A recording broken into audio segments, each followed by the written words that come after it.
লালমনিরহাটের পাটগ্রাম উপজেলার দহগ্রামে সীমান্তে শূন্যরেখার মধ্যে আইন লঙ্ঘন করে কাঁটাতারের বেড়া দিয়েছে ভারতীয় সীমান্তরক্ষী বাহিনী। এ নিয়ে বিএসএফ ও বিজিবি সীমান্তে অতিরিক্ত সদস্য মোতায়েন করায় উত্তেজনা দেখা দিয়েছে। শুক্রবার সকাল থেকে বাংলাদেশ ভারত প্রধান পিলার ডিএমপি ৮ নম্বরের উপপিলার ৪৭ থেকে ৩৭ নম্বর সীমান্তের প্রায় অর্ধ কিলোমিটারের মধ্যে বিএসএফ ভারতীয় ৩০ থেকে ৩৫ জন নির্মাণ শ্রমিককে দিয়ে লোহার অ্যাঙ্গেল দিয়ে তৈরি খুঁটির মধ্যে প্রায় ৪ ফুট উঁচু কাঁটাতারের বেড়া স্থাপন করে।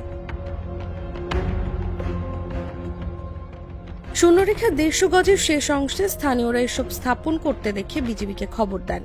৫১ রংপুর বিজিবি ব্যাটালিয়নের পানবাড়ি ও দহগ্রাম ক্যাম্পের সদস্যরা ঘটনাস্থলে গিয়ে বেড়া স্থাপনে বাধা দেন।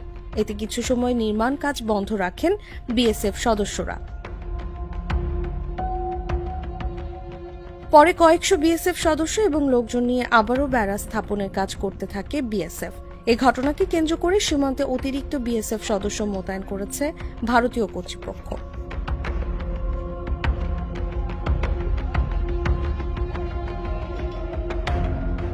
গোটা দহগ্রাম ইউনিয়ন সীমান্তে বিজিবিকেও সতর্ক অবস্থান নিতে দেখা গেছে।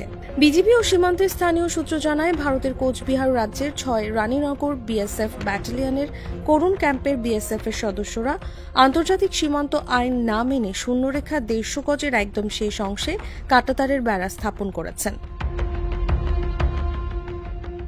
এ বিষয়ে বিজিবি রংপুর ৫১ ব্যাটালিয়নের সহকারী পরিচালক আমির খসরু বলেন, সীমান্তে কাঁটাতারের বেড়া নির্মাণকে কেন্দ্র করে বিএসএফকে বাধা দেওয়া হয়েছিল। প্রথমে বন্ধ করে কিছুক্ষণ পর আবার শুরু করে। এ নিয়ে টানটান অবস্থা সৃষ্টি হয়েছিল। আমরা সতর্ক অবস্থানে রয়েছি।